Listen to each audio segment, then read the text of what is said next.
ओम शांति, ओम शांति, ओम शांति। 23/11/23 प्रातः मुरली। ओम शांति। बाप दादा मधुबन। मीठे बच्चे, देह अभिमान है रुलाने वाला। देही अभिमानी बनो तो पुरुषार्थ ठीक होगा। दिल में सच्चाई रहेगी, बाप को पूरा फॉलो कर सकेंगे। प्रश्न है, किसी भी परिस्थिति व आपदा में स्थिति निर्भय व एक रस कब रह सकती है? उत्तर है, जब ड्रामा के ज्ञान में पूरा पूरा निश्चय हो। कोई भी आफत सामने आई तो कहेंगे यह ड्रामा में था, कल्प पहले भी इसे पार किया था, इसमें डरने की बात ही नहीं। परंतु बच्चों को महावीर बनना है। जो बाप के पूरे मददगार सपूत बच्चे हैं, बाप की दिल पर चढ़े हुए हैं, ऐसे बच्चे ही सदा स्थिर रहते हैं। अवस्था एक रस रहती है। गीत है, ओ दूर के मुसाफिर, ओम शांति। जब विनाश का समय होता है तो कुछ बच तो जाते ही हैं। राम की सेना या रावण की सेना, दोनों से बचते जरूर हैं। तो रावण की सेना चिल्लाती है, एक तो हम साथ नहीं गए, और फिर पिछाड़ी में बहुत तकलीफ होती है, क्योंकि त्राही त्राही बहुत होती है। तुम बच्चों में भी अनन्य जो हैं वही लायक होंगे विनाश देखने के, वही हिम्मत वाले होंगे। जैसे अंगद के लिए बतलाते हैं कि वह स्थिर रहा ना, विनाश सिवाय तुम बच्चों के और कोई देख न सके। त्राही त्राही ऐसी होती है जैसे ऑपरेशन होने के समय कोई खड़े नहीं हो सकते। यह तुम सामने देखते रहेंगे, हाहाकार होता रहेगा। जो अच्छे अनन्य बच्चे बाबा के मददगार सपूत बच्चे हैं, वह दिल पर चढ़े हुए हैं। हनुमान कोई एक नहीं था, सब हनुमान महावीरों की ही माला है। रुद्राक्ष माला होती है ना, रुद्र भगवान की भी जो माला है उसका नाम ही है रुद्रमाला। रुद्राक्ष एक बहुत कीमती बीज होता है। रुद्राक्ष में भी कोई रियल कोई आर्टिफिशियल होते हैं। वही माला 100 रुपए की भी मिलेगी, वही माला 2 रुपए की भी मिलेगी। हर एक चीज ऐसे है, बाप हीरे जैसा बनाते हैं।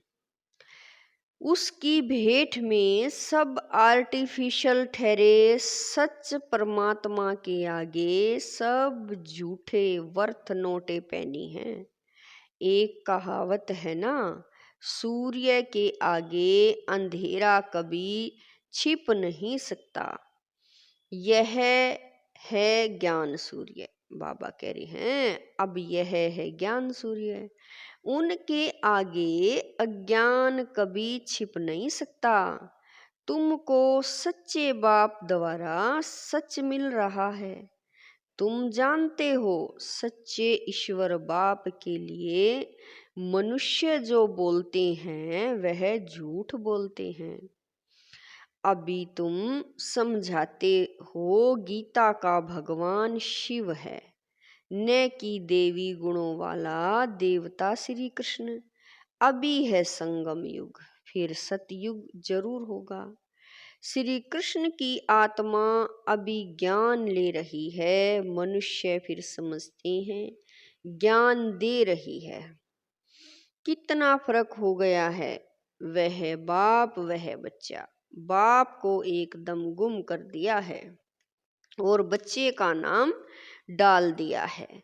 आगे चलकर आखिर सच निकल पड़ेगा। पहली मुख्य बात है ही इस समय पर सर्वव्यापी क्यों समझा है? क्योंकि गीता में श्री कृष्ण का नाम डाल दिया है। इन बातों को तुम जानते हो। श्री कृष्ण अथवा देवी देवताओं की जो आत्माएं हैं उन्होंने 84 जन्म पूरे लिए हैं। गाया भी जाता है, आत्मा परमात्मा अलग रहे बहुकाल, सुंदर मेला लग गया जब सतगुरु मिला दलाल।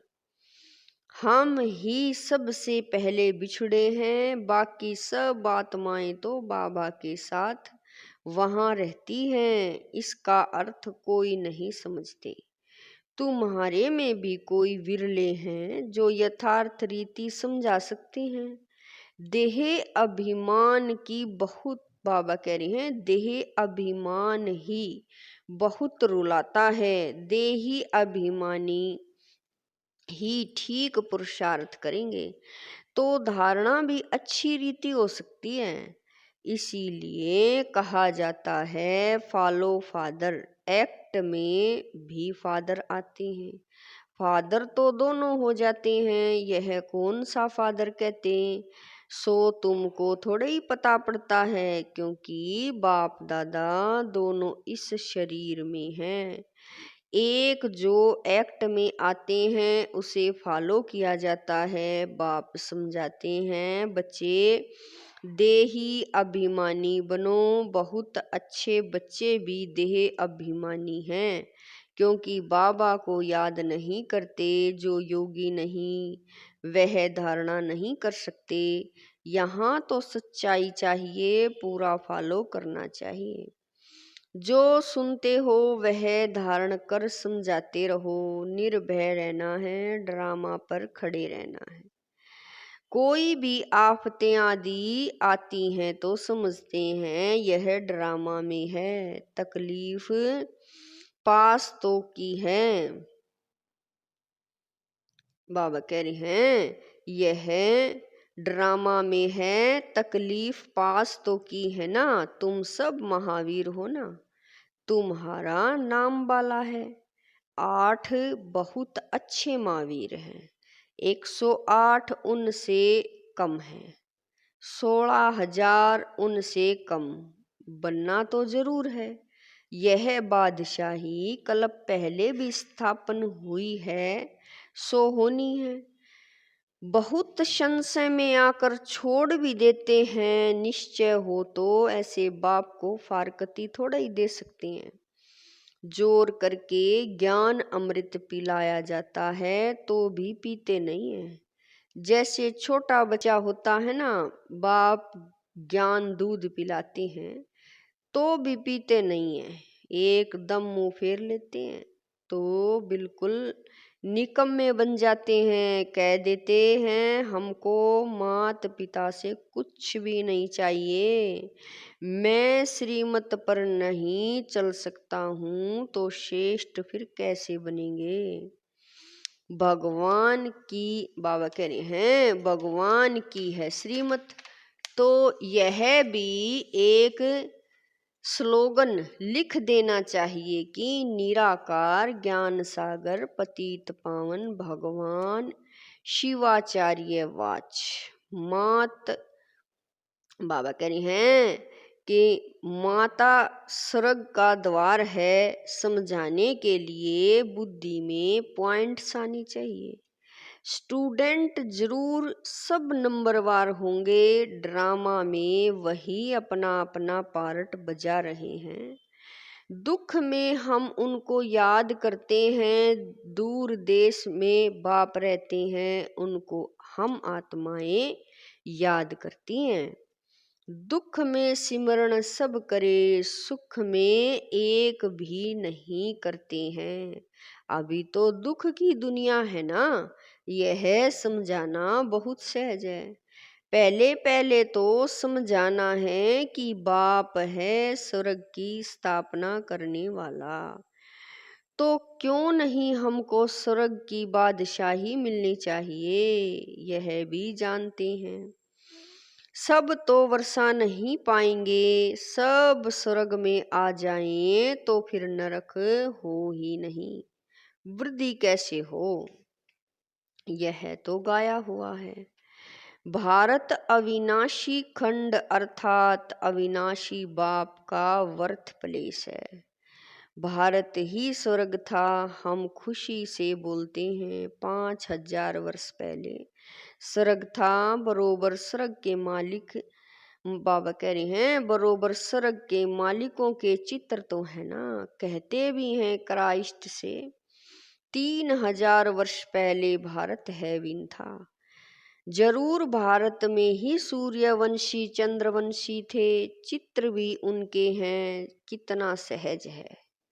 बुद्धि में यह नॉलेज चलती है, बाबा की आत्मा में यह नॉलेज थी तो हम आत्माओं को भी धारण कराई है।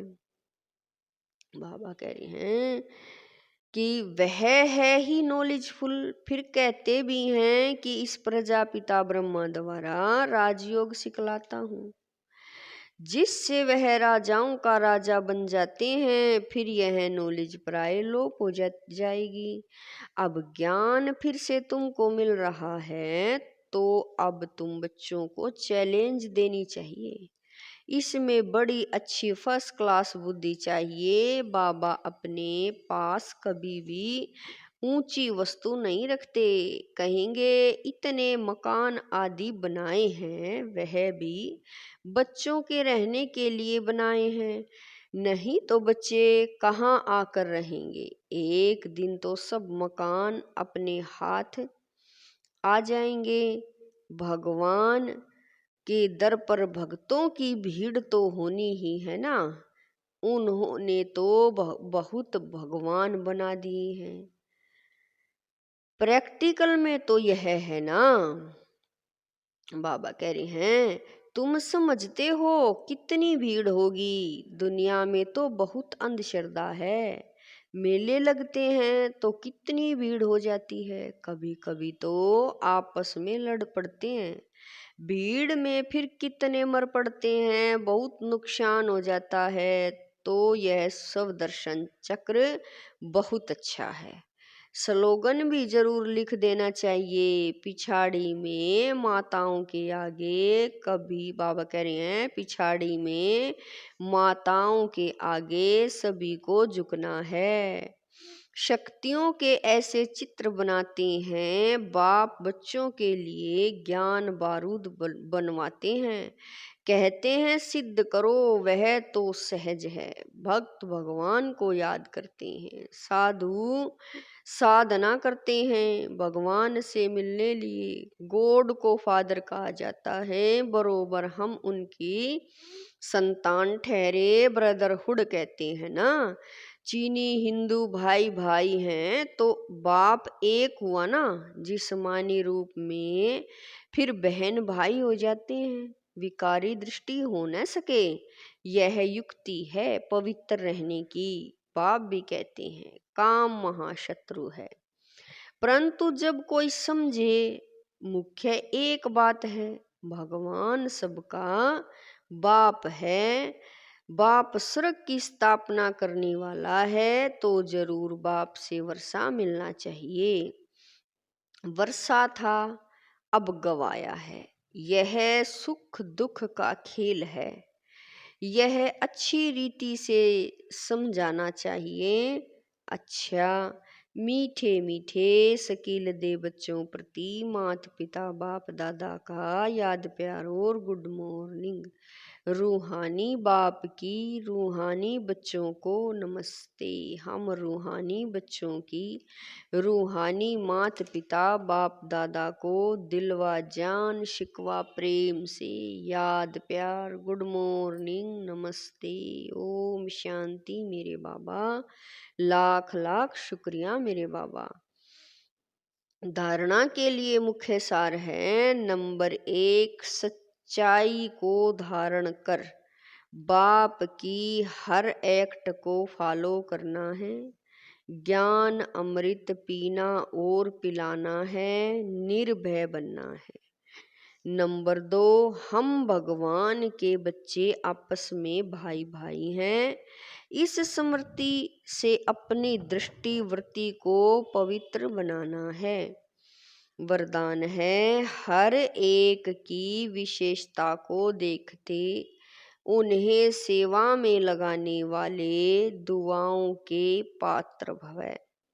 वरदान है, हर एक की विशेषता को देखते उन्हें सेवा में लगाने वाले दुआओं के पात्र भवें। जैसे बाप दादा का हर एक बच्चे की विशेषता से प्यार है और हर एक में कोई न कोई विशेषता है, इसलिए सबसे प्यार है, तो आप भी हर एक की विशेषता को देखो। जैसे हंस रतन चुगता है, पत्थर नहीं, ऐसे आप होले हंस हो।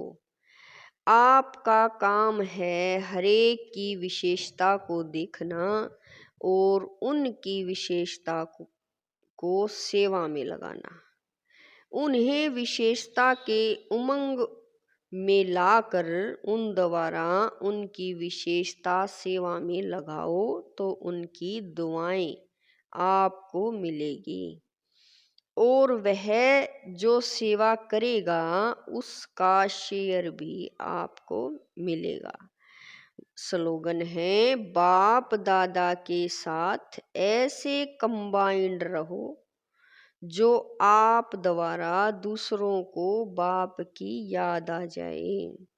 स्लोगन है, बाप दादा के साथ ऐसे कंबाइंड रहो जो आप द्वारा दूसरों को बाप की याद आ जाए। मातेश्वरी जी के मधुर महावाक्य, तमोगुणी माया का विस्तार। सतोगुणी, रजोगुणी, तमोगुणी, यह 3 शब्द कहते हैं। इसको यथार्थ समझना जरूरी है। मनुष्य समझते हैं यह तीनों गुण इकट्ठे चलते रहते हैं, परंतु विवेक क्या कहता है? क्या यह तीनों गुण इकट्ठे चले आते हैं? वह तीनों गुणों का पार्ट अलग अलग युग में होता है।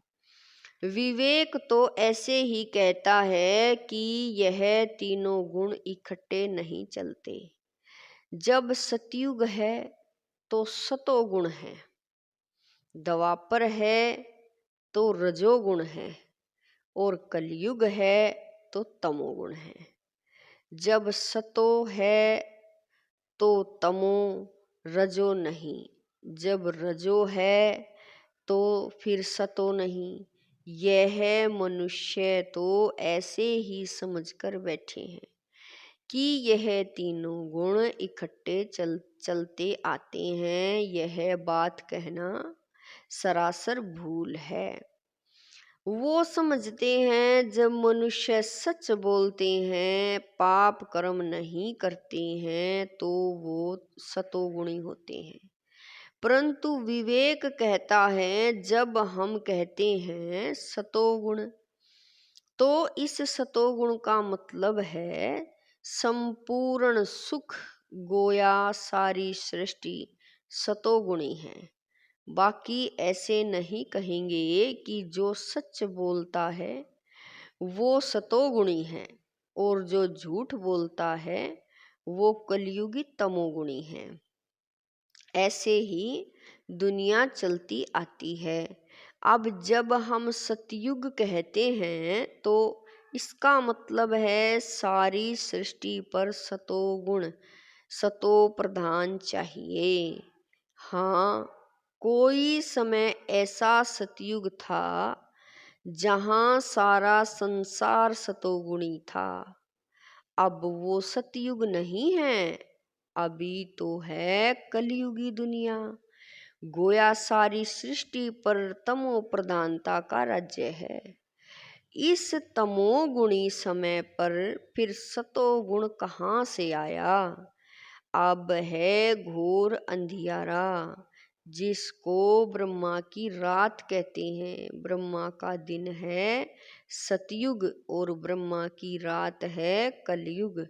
तो हम दोनों को मिला नहीं सकते। अच्छा, ओम शांति।